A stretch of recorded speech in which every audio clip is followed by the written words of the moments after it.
সুন্দর একটি গাভী। আরে ভাই সত্যি এই তো গাভীটি তো খুব সুন্দর। আরে ভাই শোন শোন শোন শোন, তোরা জানিস না এই গাভী হলো স্বর্গীয় গাভী সুরভির কন্যা। দেবতাগণ মহামণি বৈশিষ্ট্যকে দুগ্ধ পান করার জন্য দিয়েছে। এই গাভীর দুগ্ধের এমনই গুণ, যদি মর্তবাসী একবার পান করে তাহলে 100 বছর পর্যন্ত তাদের পরমাও বৃদ্ধি পায়। এই গাভীর গুণগান শুনে প্রভাত রেখে রেখে ছুটতে ছুটতে আসছে।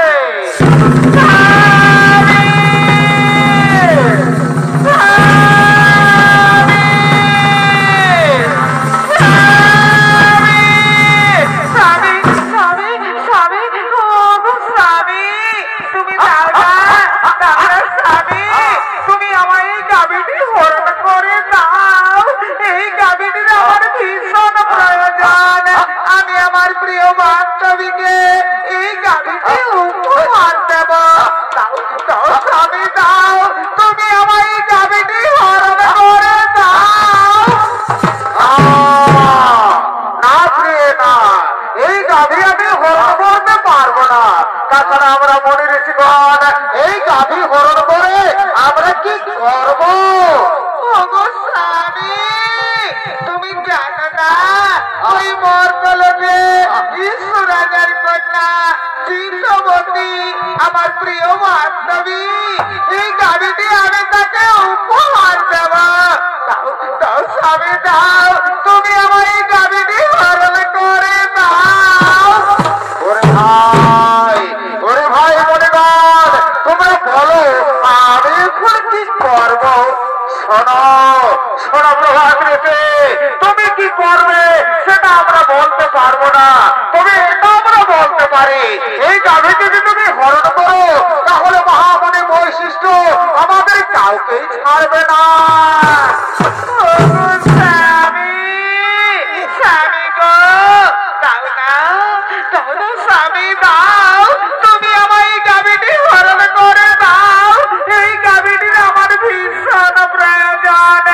আমি আমার প্রিয় বান্ধবীকে এই গাভীটি উপহার দেব। স্বামী দাও, তুমি আমার এই গাভীটি হরণ করে দাও। ওরে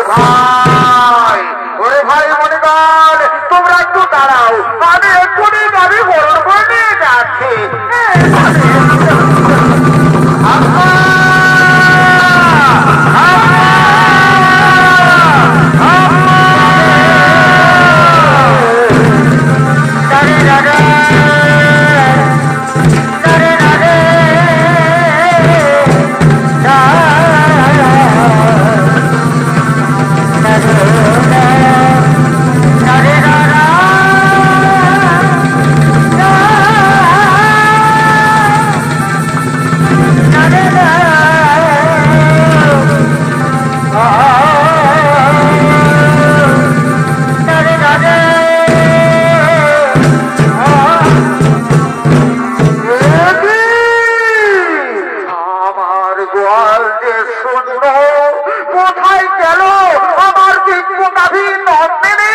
আমার গাভী নন্দিনীকে তো দেখা যাচ্ছে না।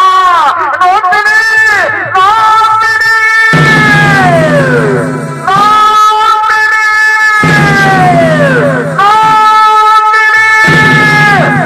তাই তো আমার দিব্য গাভী নন্দিনীকে তো কোথাও দেখা গেল না, তখন আমার গাভীকে নিশ্চয়ই কেউ হরণ করে নিয়ে গেছে।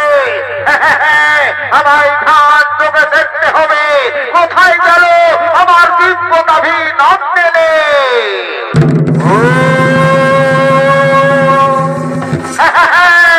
বুঝতে পেরেছি অষ্টবসু তোমরা এসে দিলে আমার অতি মনোরমা আশ্রম দর্শন করার জন্য। তোমরা আমার দিব্য গাভী নন্দিনীকে হরণ করে নিয়ে গেছ মর্তলোকে।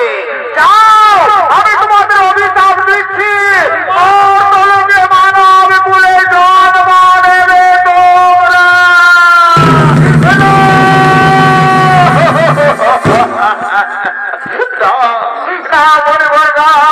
আপনি আমাদের এত বড় অভিশাপ দেবেন না, আপনি আপনার অভিশাপ ফিরিয়ে বলেছে, আমার মুখ থেকে যখন বাক্য বের করেছি তা কখনো লঙ্ঘন হবে না। মর্তলোকে মানব কুলে তোমাদের জন্ম নিতেই হবে। আপনি যখন আমাদের তোমার অভিশাপ দিয়েছেন, আপনি আমাদের মুক্তির উপায় বলে শোনো শোনো প্রভাত রেখে যাও, পর করবে দেবী গঙ্গার গর্ভে মহারাজ শান্তনুর ঔরসে জন্ম নেবে তোমরা। আর বাকি 7 জন ঋষি যারা তোমার সঙ্গে ছিল তাদের অপরাধ একটু কম, তাই তারা জন্মের পরে এই ভক্তি লাভ করে ফিরে আসবে এই গোলকে। আর যেহেতু তুমি তোমার স্ত্রীর কোথায় আবার নিষ্পদাবী নন্দিনীকে হরণ করে নিয়ে গেছো মর্তলোকে, সে কারণে তোমাকে সারা জন্ম কাটাতে হবে মর্তলোকে। জন্মের সময় তোমার নাম হবে দেবব্রত, পরক্ষণে তুমি ভিতর প্রতিজ্ঞা করার ফলে তোমার নাম হবে ভীষ্ম। আমার আশীর্বাদ, আমার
দর্শক মন্ডলী, পুরাণ প্রমাণ অনুযায়ী মুনিগণের অনুরোধে 8 বছর মুক্তির তরে দেবী গঙ্গায়নের মর্তলোকে দেবী গঙ্গার গর্ভে মহারাজ শান্তনুর ঔরসে জন্ম নিলেন 8 বছর।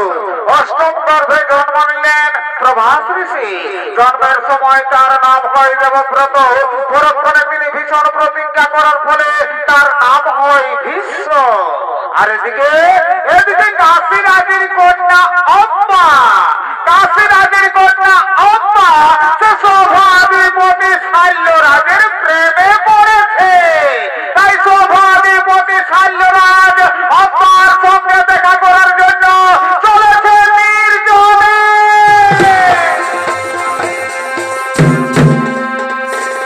বড়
বংশী ধারি গো কেমনে ভাই ধর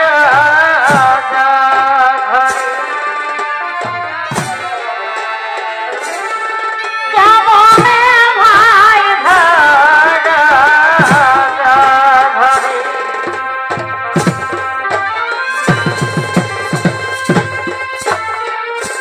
ও সখী আমার ও সখী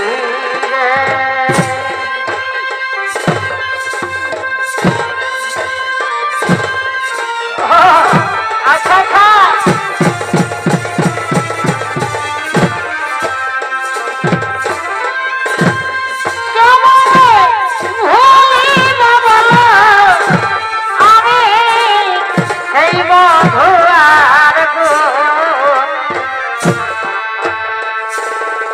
চলো দিয়ে গেল গো আমার সাগরে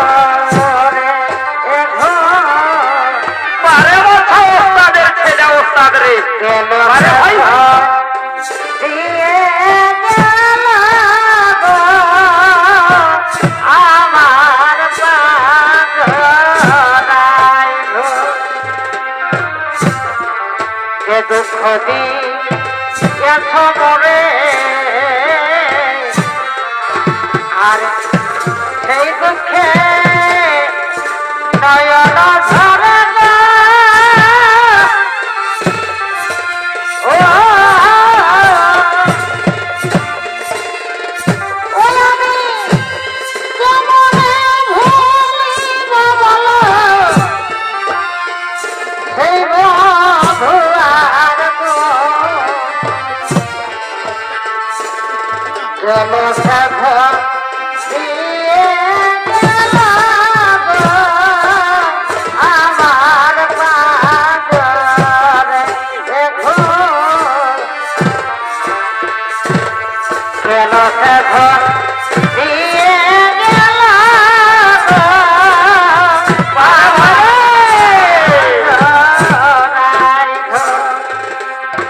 ও তুমি রাগ করেছ ভাই বুঝে আমি পাইছি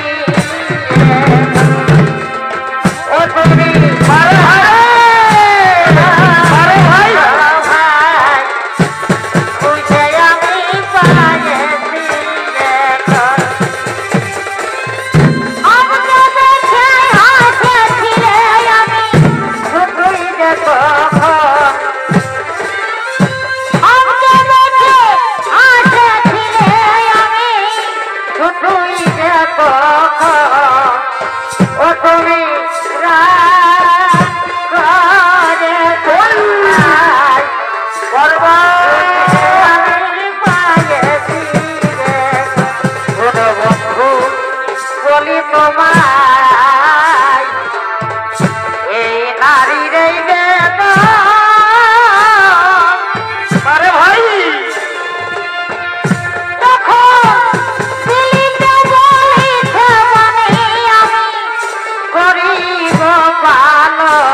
এখনো এলো না, আর কতক্ষণ আমায় অম্বার প্রতীক্ষায়